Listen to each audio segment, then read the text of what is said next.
Hello friends, this is SP Singh and welcome to Smarter Everyday. तो dear friend, आपकी BEd second semester की classes start हो चुकी हैं। आपकी कल फर्स्ट क्लास हुई थी ईवीएस की पर्यावरण शिक्षा की, और आज आपकी सेकेंड क्लास है शिक्षा के तकनीकी प्रिपरेशन यानी कि टेक्नोलॉजिकल पर्सपेक्टिव ऑफ एजुकेशन की, जो कि आप सभी का कंपलसरी पेपर है, पेपर थर्ड। ठीक है, इस और पेपर आपका ऑब्जेक्टिव टाइप होना है। तो 50 ऑब्जेक्टिव टाइप क्वेश्चंस करेंगे, सॉरी 50 नहीं, इसमें हम लोग 30 क्वेश्चंस करने वाले हैं। ठीक है, 30 ऑब्जेक्टिव टाइप क्वेश्चंस इसमें हम करेंगे। एक से बढ़कर एक बेहतरीन क्वेश्चन का कलेक्शन होगा, और जो है कि अगर आप क्लास में लास्ट तक बने रहते हैं तो डेफिनेटली बहुत कुछ सीखने वाले हैं। पिछली बार बहुत सारे स्टूडेंट्स छूट गए थे, तो आप लोग अपने कॉलेज ग्रुप में और जहां जहां हो सके शेयर कीजिएगा अपने दोस्तों तक, ताकि हर एक स्टूडेंट क्लास अटेंड करता रहे और कोई भी छूटे नहीं। तो चलिए फिर शुरू करते हैं। देखिए, अच्छा चलो देखिए, सबसे पहले जैसे क्वेश्चन बात आती है शैक्षिक तकनीक की। भाई पूरा पेपर ही आपका शैक्षिक तकनीक एवं परिप्रेक्ष्य के नाम से है, जिसको हम लोग आईसीटी भी कहते हैं, इंफॉर्मेशन कम्युनिकेशन टेक्नोलॉजी के नाम से भी जानते हैं, और टेक्नोलॉजी पर्सपेक्टिव ऑफ एजुकेशन के नाम से भी जानते हैं। तो शैक्षिक तकनीकी जो शब्द है वो कहाँ से आया, किसने सबसे पहले इसका प्रयोग किया, ये हम लोग जान लेते हैं। शैक्षिक तकनीकी शब्द आंग्ल भाषा के एजुकेशनल टेक्नोलॉजी, किससे? एजुकेशनल टेक्नोलॉजी का हिंदी रूपांतरण है।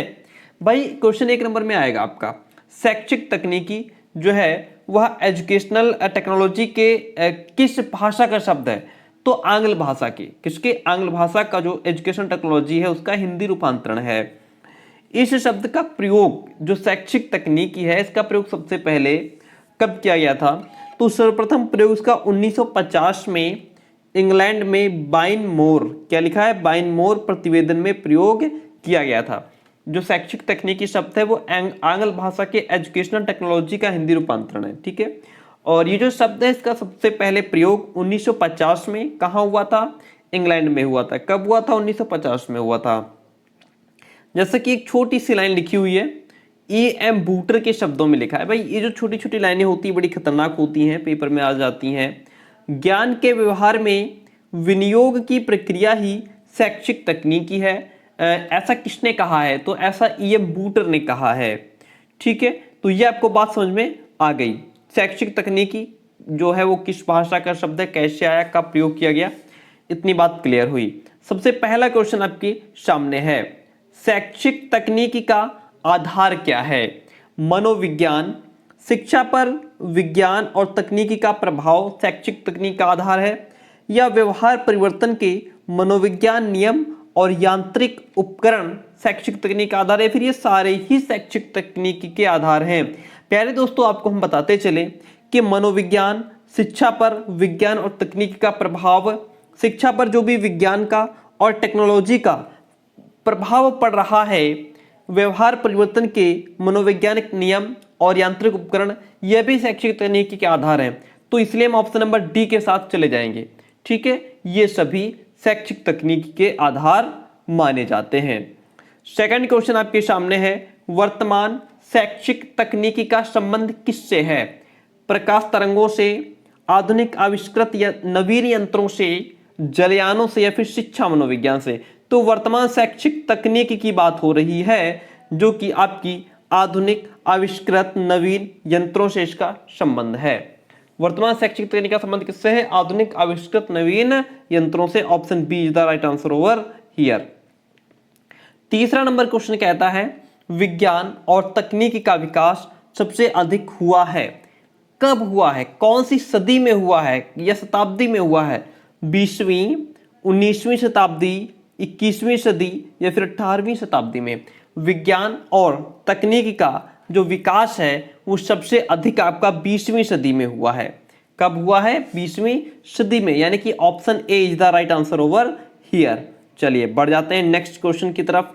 क्वेश्चन नंबर 4 आपका कहता है, आधुनिक प्रारूप तकनीकी का कौन सा प्रकार इसमें से नहीं है? 4 ऑप्शन आपके सामने हैं। पहला है प्रशिक्षण मनोविज्ञान, प्रणाली उपागम, कठोर शिल्प उपागम, संप्रेषण मनोविज्ञान।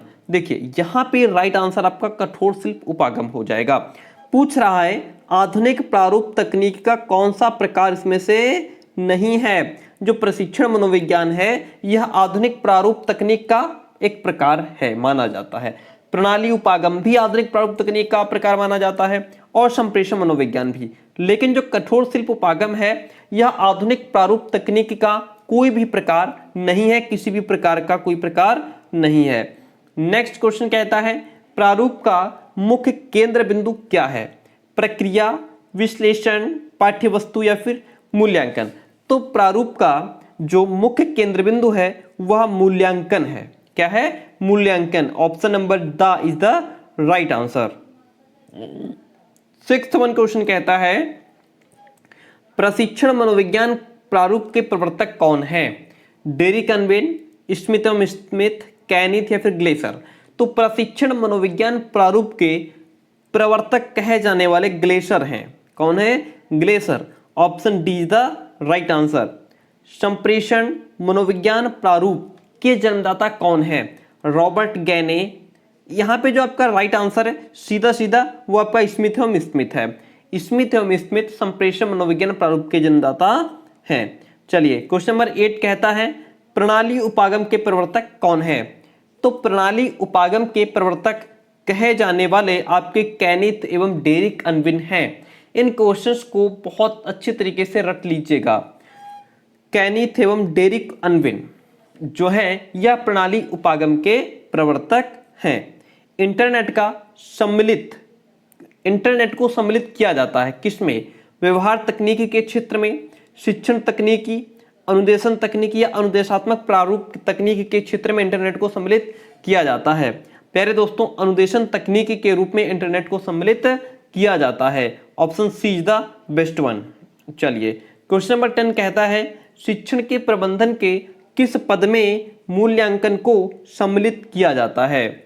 शिक्षण नियोजन, शिक्षण व्यवस्था, शिक्षण नियंत्रण या शिक्षण अग्रसरण। देखिए तो जो शिक्षण नियंत्रण है this one is the right answer. शिक्षण के प्रबंधन में शिक्षण नियंत्रण पद में मूल्यांकन को सम्मिलित किया जाता है। Option number C is the right answer. शिक्षण नियंत्रण is the right answer over here.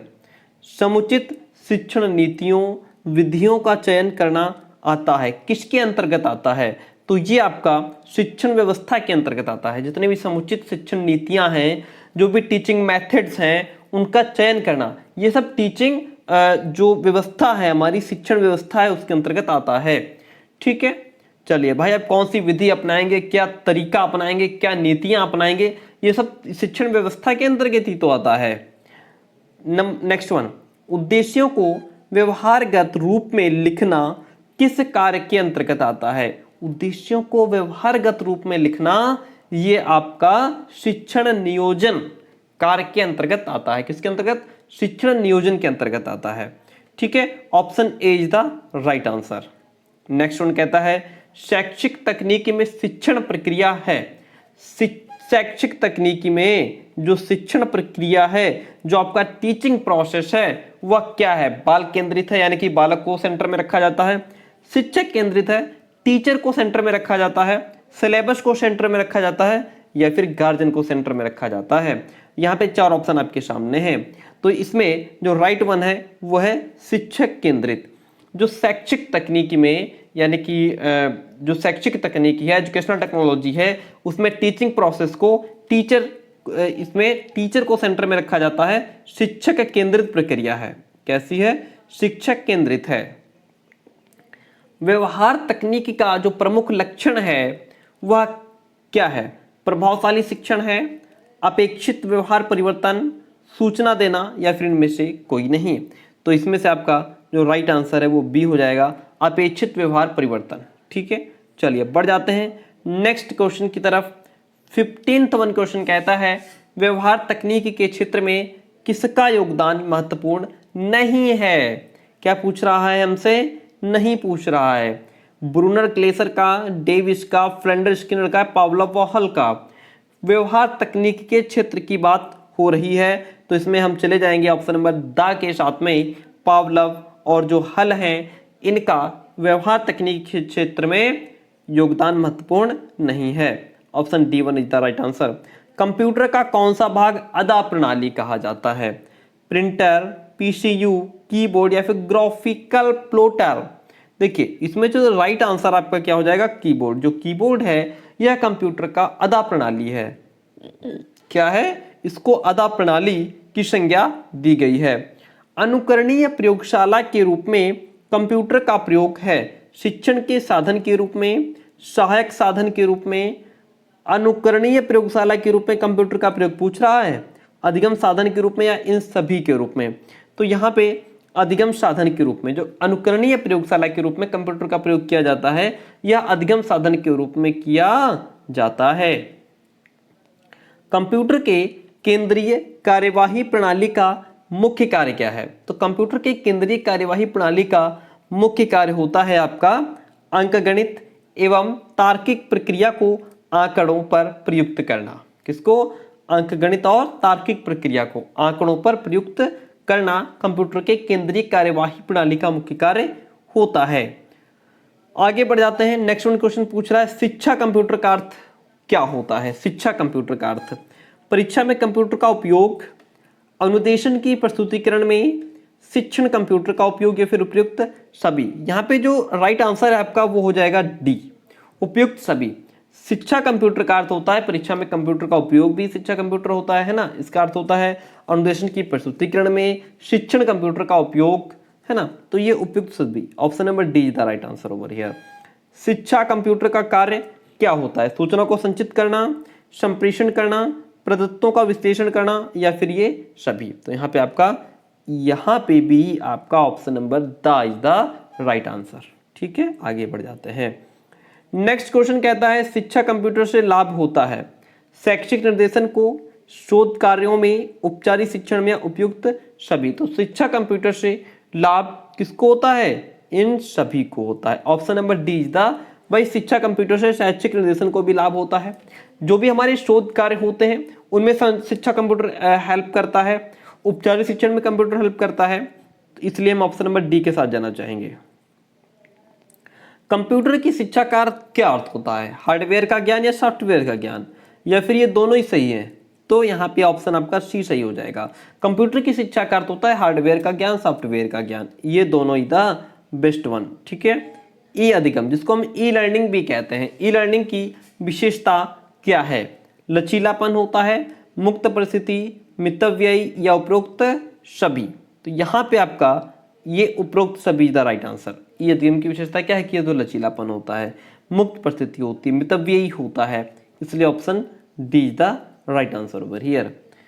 E learning का उपयोग किया जाता है स्थानीय समुदायों के द्वारा, भूमंडलीय समुदाय के द्वारा, जीवन पर्यंत अधिगम में, या फिर उपरोक्त सभी। तो इसमें से राइट आंसर आपका क्या हो जाएगा? उपरोक्त सभी।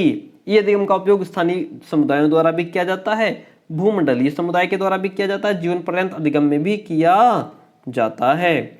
ये अधिगम की प्रक्रिया में प्रयुक्त करते हैं शिक्षा तकनीकी, शिक्षण शास्त्र, या फिर ये दोनों। राइट आंसर आपका हो जाएगा ये दोनों। ये अधिगम की प्रक्रिया में हम शिक्षण तकनीकी और शिक्षण शास्त्र दोनों का ही प्रयोग करते हैं। ई लर्निंग का साधन है क्या? नेटवर्क, इंटरनेट प्रणाली और मोबाइल संचार माध्यम, या उपयुक्त सभी। तो इसमें से आपका उपयुक्त सभी सही है। ठीक है। ई अधिगम के साधन में आपका नेटवर्क, इंटरनेट प्रणाली, मोबाइल संचार माध्यम, ये सभी आ जाते हैं।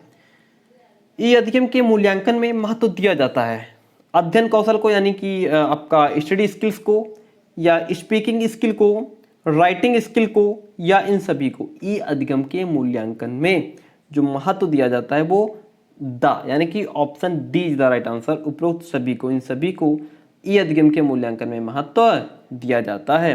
निम्न में से कौन सा जनसंचार का माध्यम नहीं है?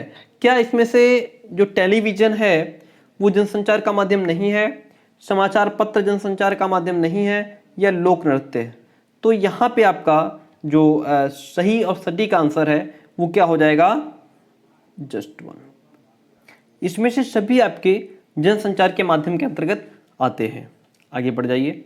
भारत में रेडियो प्रसारण का प्रारंभ कब हुआ था? चार ऑप्शन आपके सामने है। तो भारत में रेडियो प्रसारण का जो प्रारंभ था वह 1927 में हुआ था। Option A is the right answer. Bharat में रेडियो प्रसारण सेवा का सरकारीकरण कब किया गया था? तो रेडियो प्रसारण सेवा का जो सरकारीकरण था वह हमारा 1930 में किया गया था। ठीक है, तो डियर फ्रेंड, अगर क्लास पसंद आई तो प्लीज वीडियो को लाइक कर दीजिए। आज 30 क्वेश्चंस किए हैं और जल्दी हम लोग 50-50 क्वेश्चंस का कलेक्शन लेकर के आएंगे आपके सामने और बेहतर से बेहतरीन तैयारी करेंगे। थैंक यू, मिलते हैं बहुत जल्दी नेक्स्ट क्लास में।